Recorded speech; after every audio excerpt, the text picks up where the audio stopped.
국세청 불법 사금융 척결 공표 세무조사 착수.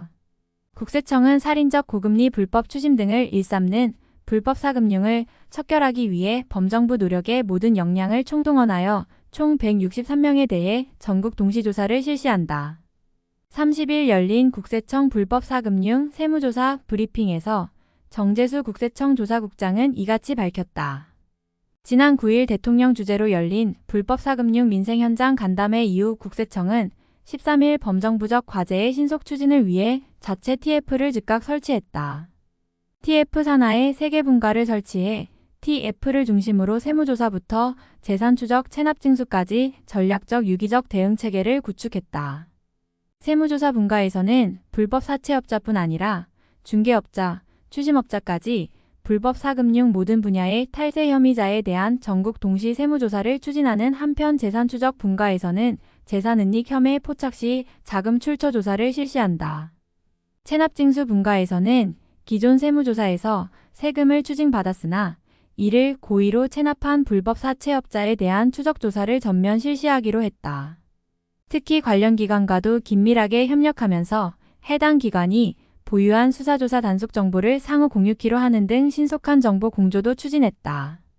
국세청은 금융감독원 경찰청 등 유관기관과의 정보 공조와 자체 정보 분석을 통해 조사 대상자를 신속히 선정 총 163명에 대한 전국 동시조사에 착수했다. 우선 지난 30일 불법 사금융업자 총 108명에 대한 전국 동시 세무조사 착수에 돌입했다. 조사 대상자로 불법 사금융업자를 특정하기 위해 금감원 피해 접수 사례 경찰 수사 자료 등 유관기관 자료와 탈세 제보 자체 수집 현장 정보 등 다양한 정보 자료를 연계 분석했다. 특히 이번 세무조사 대상자에는 대부업법을 위반해 관할, 지자체에 등록하지 않고 계속 반복적으로 서민으로부터 고금리 이자를 수취하면서 탈세한 지역 토착 사금융업자도 포함됐다. 국세청은 차명 계좌, 거짓장부 등 고의적인 조세포탈 행위를 적발해 조세범처벌법에 따라 검찰에 고발하고 형사처벌을 받을 수 있도록 하는 등 엄정 조치할 방침이다. 불법 사채소득으로 재산취득, 사치생활한 31명에 대한 자금 출처 조사에도 착수했다. 사금융업자 및 자녀 등 일가족의 재산 변동 내역과 신고소득 지출 내역 등을 종합 분석한 결과 과도한 재산 취득과 호화로운 사치 생활에 비해 자금 원천이 부족한 혐의자 31명을 포착했다. 이에 따라 국세청은 철저한 검증을 위해 일가족에 대한 자금 출처 조사 착수와 동시에 금융 추적 조사를 병행할 예정이다. 아울러 세금을 체납 중인 불법 대부업자 총 24명에 대한 재산 추적 조사도 즉각 착수가 이뤄졌다.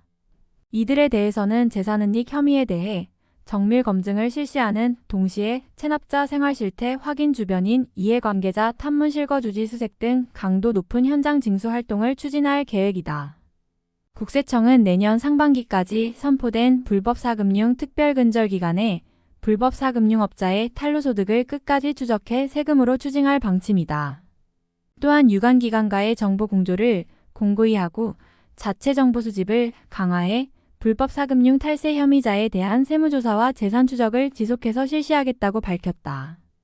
이상 핀디그 뉴스였습니다. 감사합니다.